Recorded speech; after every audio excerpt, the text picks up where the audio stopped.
మేలుకొలిస్తేనే మెలకు వస్తుంది.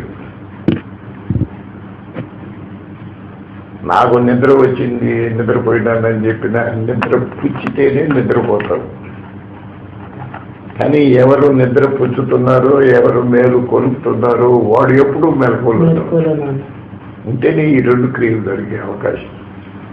అవునా? అంటే బిడ్డ విషయంలోనే ఈ నిద్ర మెలకు అనేది ఉన్నది. అంతే.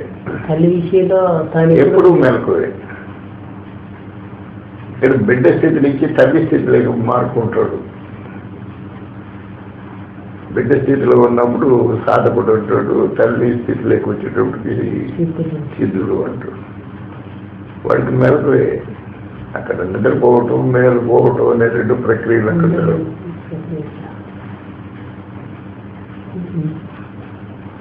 అది ప్రక్రియ అనేదానికి, దాన్ని మెలకువ అనేదానికి కూడా లేదు. నిద్రపోయిన తర్వాత వచ్చేది మెలకువ. నిద్ర లేని వాడికి మెలకువ నేను చెప్తావు.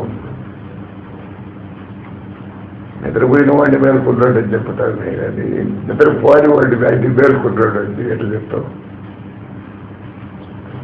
కాబట్టి అది మెలకువ కాదు. అది ఎప్పుడు నిద్రపోలేదు కాబట్టి అక్కడ నిద్ర లేదు. మెలకు అంటాం కుదరదు. ఈ రెండు చెప్తే ఒకటి ఉంటేనే రెండవది లెక్క వస్తుంది. మూడవది ఏంటి అనమాట? కాదు, దాని ఎదురుగా జరిగేటివి ఇవి రెండు.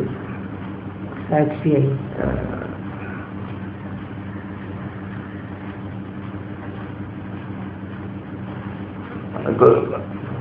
తాడు పాము ఉపమానం చెప్తారు. మస్క చికట్లో తాడు పాము అని ప్రతి దానిలో. అవునా?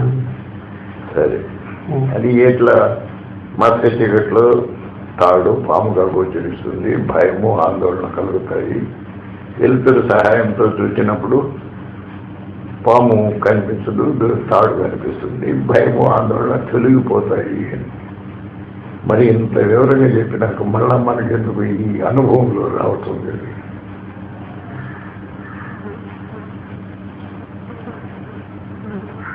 కానీ అక్కడ ఒక్కటి ఇంకొక మార్పు వస్తే వ్యవహారం తెగిపోతుంది. మస్క చీకట్లో పాము అవ్వబడుతుంది. వెలుతురు వచ్చినాక పాము లేదు, తాడు ఉంది. ఇక్కడ పాముగా కనిపించింది ఎవరు? తాడు. సరే, ఇంకొక ప్రశ్న, తాడుగా కనిపించేది ఏంటంటే ఏం చెప్తారు? వెలుతురులోనే చీకట్లో తాడు పాముగా కనిపించింది. వెలుతురు వస్తేనే తాడు పాము తాడుగా మన అనుభవంలోకి వచ్చింది. సరే, అప్పుడు అంటే నాకు తెలిసిపోయింది తాడు. అప్పుడు తాడుగా కనిపిస్తుంది. అప్పుడు కూడా రెండు కనిపిస్తుంది. తాడని కనిపించడానికి ఏదో ఒకటి ఉండాలి. తాడని చెప్పడానికి పాముగా కనిపించడానికి ఏదో ఒకటి ఉన్నట్టు త్రాడుగా ఉన్నప్పుడు త్రాడే ఉండాలి. కానీ మళ్ళా త్రాడుగా కనిపించడానికి ఏదో ఒక మస్క చీకటి ఉంటేనే కదా త్రాడుగా కనిపిస్తుందనే ప్రయోగం చేయడానికి కూడా ఏదో ఒకటి ఉండవలసిన అవసరం ఏర్పడుతుంది. ఉంది కదా. అది తెలిస్తే కానీ ఈ రెండింటి ఇవి తెలియదు. ఈ కేవలం ఈ రెండు చదువుకుంటే నిద్రలే చదువుకుంటున్నాడు. మళ్ళీ చీకటి తాడు వేరే ఉంటుంది, పాము వేరే ఉంటుంది. నిద్ర చదువుకోవడం మళ్ళా నిద్రపోవడం, మళ్ళా నిద్రపోతాడు. తల్లి పరిస్థితి రావడం లేదు, బిడ్డ పరిస్థితి. సకలానికి బ్రహ్మ సృష్టికర్త. బాగానే ఉంది. మనం అడిగి దండం పెట్టుకొని ఆయనకు 4 ముఖాలు ఏదో చెప్పేస్తున్నాం. ఆయన సృష్టికర్త ఎవరు? సరే, వదిలేయండి. సకలానికి స్థితికర్త వైకుంఠవాసుడు శ్రీమన్నారాయణుడు. ఆయన స్థితికర్త ఎవరు? సకలానికి లయకారకుడు శివుడు. ఆయనకు లయకారకుడు ఎవడు? ఈ 3 క్రియలకు 3 కర్తలు తేలినారు. వాళ్ళ ఆయా స్థితులకు కర్త ఎవడు అన్నప్పుడు బ్రహ్మకు ఎవడు సృష్టికర్త వాడే విష్ణువుకు స్థితికర్త, వాడే శివునికి లయకర్త. వాడు ఒకడే. సరే, ఎవడు బ్రహ్మకు సృష్టికర్త అయినాడో వాడే జగత్తుకు సృష్టికర్త అవుతాడు, కానీ మధ్యలో ఉండే బ్రహ్మ కాదు. అవునవును. ఇప్పుడు జగత్తు ఆ ఉనికి వస్తువు ఉండడానికి అది అందుబాటులో లేదా ఉనికి? అది ఉనికి కాదు, దాని పేరు. ఇక్కడ మాత్రం బట్టి మనం దాన్ని కూడా ఆ పేరుతో సరే ఆ పేరు పెట్టినందువల్లే అది సమస్య కిందకు వస్తుంది. అంటే అది ఫస్ట్ ఉండడానికి అది ఫస్ట్ ఎలా వచ్చి నుంచి ఇది తెలియదు. అది ఎక్కడి నుంచి రాదు, వచ్చేది కదా, ఉన్నదే అది. ఉన్నది అది కూడా. అది పోయిందే, ఎక్కడికి పోలేదు, ఎక్కడి నుంచి రాలేదు. దాని గురించి నువ్వు చెప్పగలిగినావు అంటే ఉన్నదేని మాత్రమే చెప్పగలిగాడు. కానీ ఎట్లా ఉన్నది అంటే ఉన్నదేని తెలిసే జ్ఞానం మాత్రంగా ఉంది. జ్ఞానం ఎట్లా ఉంది? ఉన్నదేని తెలిసే మాత్రంగా జ్ఞానం ఉంది.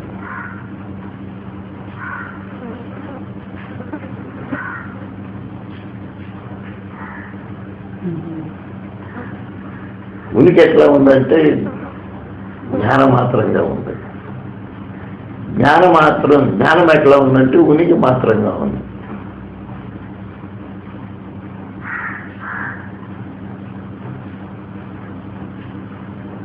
ఉన్నాను, ఉనికి, ఉన్నాను, అదే జ్ఞానం. ఉన్నానని తెలిస్తేనే కదా జ్ఞానం అంటాం, ఉన్నాను అంటాం. ఏది ఉనికో అదే జ్ఞానం. కాబట్టి నేను అనే పదం మొదటి పదం భగవంతుని నామం అని చెప్పింది. ఉనికి అదే ఉనికి, అదే జ్ఞానం. ఈ ఉనికి జ్ఞానం అనేటి రెండు దేని నుంచి పుట్టే అదే నేను. అది పేరే, పేరు అసలు కాదు. ఇప్పుడు పుట్టిన తర్వాత పుల్లు రోజు నామకరణం చేసే రోజు పట్టయ్య అని పేరు పెట్టినారు. అంతకుముందు ఉన్నాడు కదా శిశువు, వాడి పేరేమి?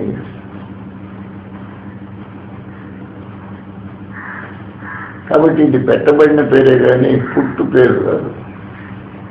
అదే మరి ఇది నేను అనేది కూడా పెట్టబడిన పేరే కానీ పుట్టు పేరు కాదు. అందువల్ల ఆయన భగవంతుని మొదటి నామం నేను అన్నాడు.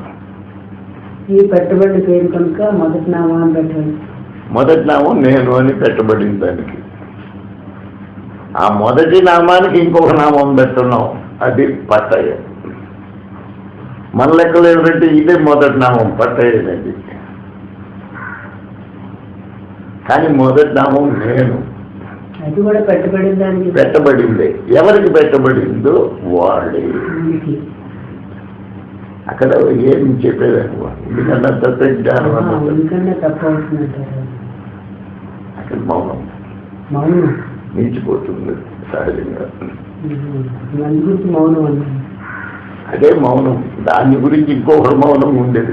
అదే మౌనం. మౌనం వ్యాఖ్యాన ప్రకటిత పరబ్రహ్మం అని దక్షిణామూర్తి చెప్పిన మాట. ఆ మౌనానికి నువ్వు వ్యాఖ్యానం చేస్తే ఇది మొదటి పేరు నేను, దానికి పెట్టుబడి పేరు పట్టయ్య అని ఇటు చెప్పుకుంటూ వస్తే ఎవడోగా ఇన్ని రకాలుగా ప్రకటించబడిందంటే ఎవడో వాడే దక్షిణామూర్తి. అందువల్ల మనం ఏం చేస్తున్నాం, మొదట తన పేరు చెప్పి మళ్ళా రెండవ పేరు చెప్తా ఉన్నాం ప్రతి దగ్గర. నేను సుబ్రహ్మణ్యం అని. అంటే మొదటి పేరు నేను అని చెప్పి రెండవ పేరు సుబ్రహ్మణ్యం అంటున్నాం. ఆ మొదటి పేరు, ఈ రెండు పేర్లు ఎవరికి? అన్నప్పుడు వాడి మూలంలో వాడు ఉంటాడు. దాన్ని హృదయం అన్నాడు. అక్కడి నుంచి జ్ఞానము, ఇంకొకటి ఉనికి, రెండు. అవి రెండుగా ఆ ఒక్కటి గోచరిస్తుంది, తాడు పాముగా గోచరిస్తున్నట్టు. మళ్ళా ఆ ఉనికి జ్ఞానము అనేకమైన జగత్తుగా, తానుగా, జగత్తుగా, ఈశ్వరుడుగా, ముగ్గురుగా గోచరిస్తుంది.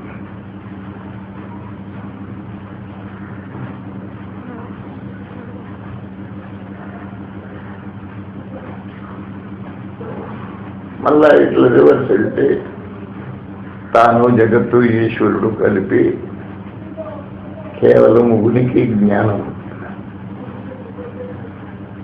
ఆ ఉనికి జ్ఞానము నేను. పేరు కాడి, మొదటి పేరు కాడికి పోతాం. అప్పటికి ఆ పేరు గల్లవాడు ఎవరు అన్నప్పుడు పోయి అసలు ఇంక అక్కడి నుంచి ప్రశ్న లేదు, అది సమాధానం లేదు. చూసేవాళ్ళు, చేసేవాళ్ళు. అక్కడ ఇతరము లేదు, స్వయము లేదు, పరము లేదు. అది ఈ స్టెప్పులన్నీ ఇట్లా పోయేటప్పుడే కానీ అక్కడ కుదిరిన, అక్కడ కుదురుకు ఏర్పడ్డ మళ్ళీ ఇదే ఇప్పుడు అదే మొత్తం ఉంటుంది. ఇవి కూడా ఉంటాయి. రూపాయలు ఉన్నట్టు. కానీ ఇటు ఏ ఢిల్లో రూపాయలు ఉంటుంది. అవును.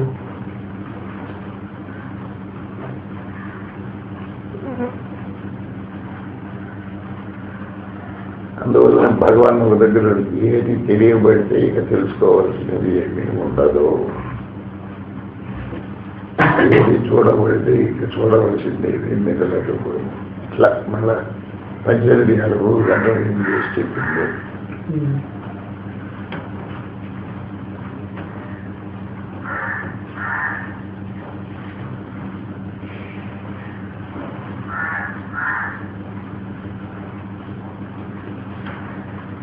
చెప్పిన కేంద్రము, పరిధి, సకలమునకు కేంద్రమాధారము,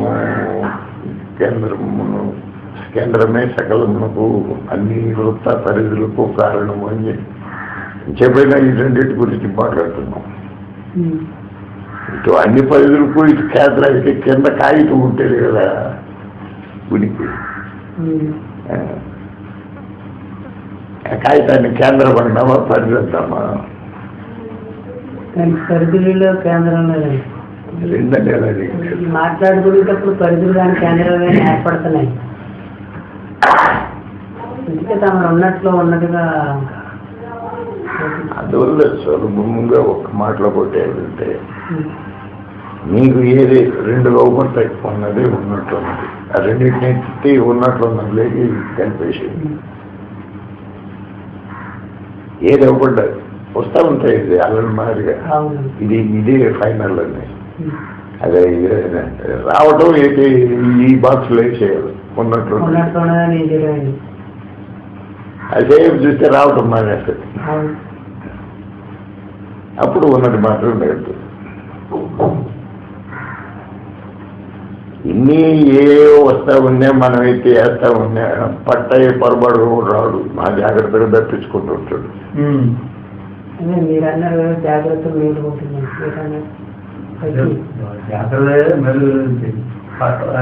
పట్టే రాదు కదా.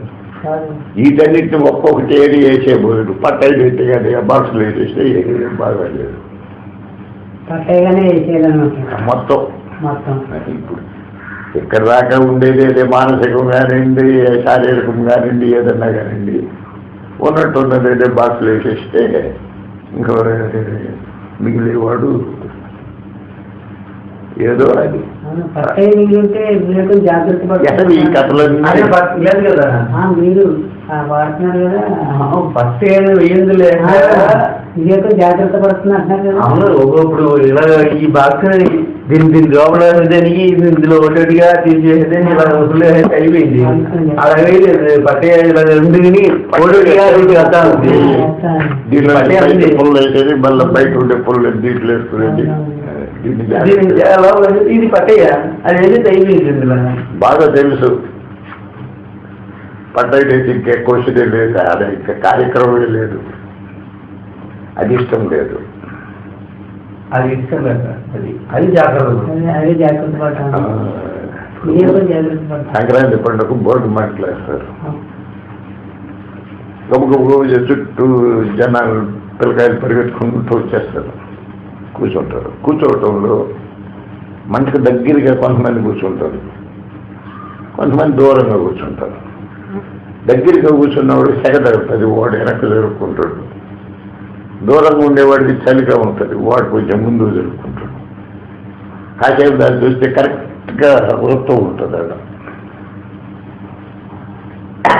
కాబట్టి మనం ఎన్ని సాధన చేసినా ఏం చేసినా నిండా సెగ తగలకుండా, చలి లేకుండా, ఎక్కడుంటే సేఫ్టీగా ఉంటారు అక్కడ నిలబడతాడు.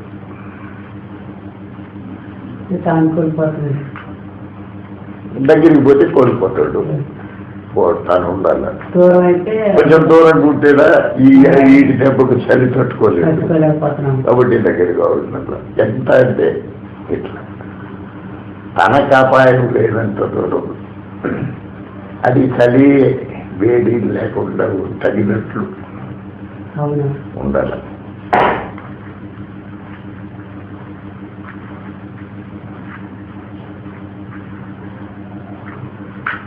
అది యోగం మేల్కొంటుందని మాట్లాడతాను మీరు అక్కడ.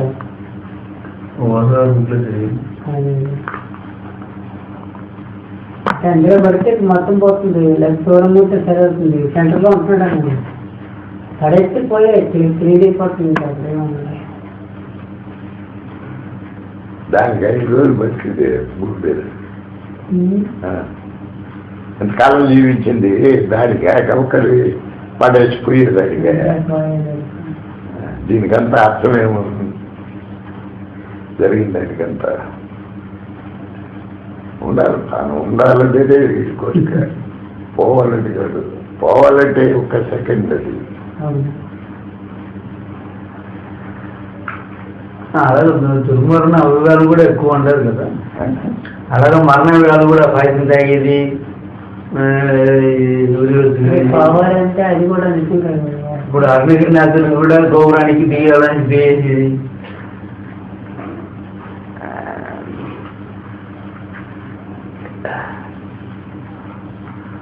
ఏదన్నా రైట్